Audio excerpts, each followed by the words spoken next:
Depuis l'aube de l'humanité, la lumière guide nos pas. Elle éclaire nos jours, fait naître la vie, et pourtant, personne ne peut la saisir. Est-elle une onde? Une particule? Ou quelque chose de plus profond? Le Coran, lui, dit simplement, Allah est la lumière des cieux et de la terre. Sourate An-Nour, verset 35. Scientifiquement, la lumière est une onde électromagnétique. Elle voyage à près de 300 000 km par seconde. La vitesse la plus rapide connue dans l'univers. Chaque rayon lumineux est fait de photons, de minuscules particules sans masse, capables de traverser le vide cosmique. Sans lumière, aucune vie, aucune vision, aucune couleur. Mais la lumière n'est pas qu'une énergie. C'est aussi un symbole. Un langage universel. Une passerelle entre la matière et l'esprit. Le mot « lumière » ou « An-Nour » revient plus de 40 fois dans le Coran.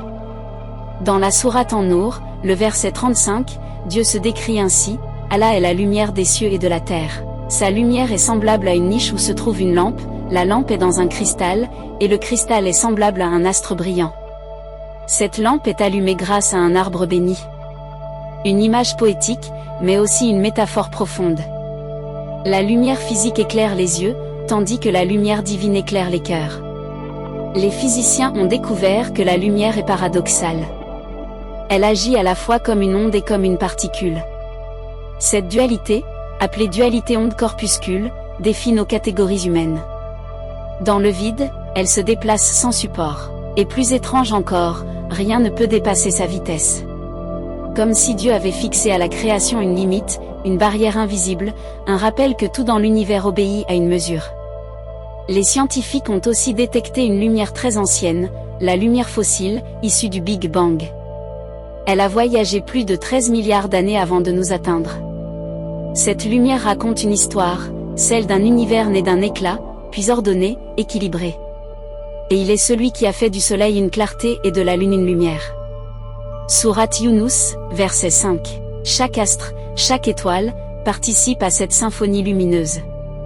Mais la lumière n'est pas qu'un phénomène du ciel. Elle existe aussi dans l'homme. Dans chaque être, il y a une lumière intérieure. Celle de la conscience, de la foi, et de la vérité. Celui qu'Allah guide, il lui ouvre la poitrine à l'islam, et celui qui l'égare, il rend son cœur étroit, comme s'il montait dans le ciel. Sourate Al-An'am, verset 125. Cette lumière du cœur, c'est celle qui éclaire même dans la nuit. Dans le monde visible comme dans l'invisible, la lumière reste le plus ancien des mystères. Entre science et révélation, elle nous rappelle une seule vérité, sans lumière, rien n'existe. Et toute lumière vient de lui.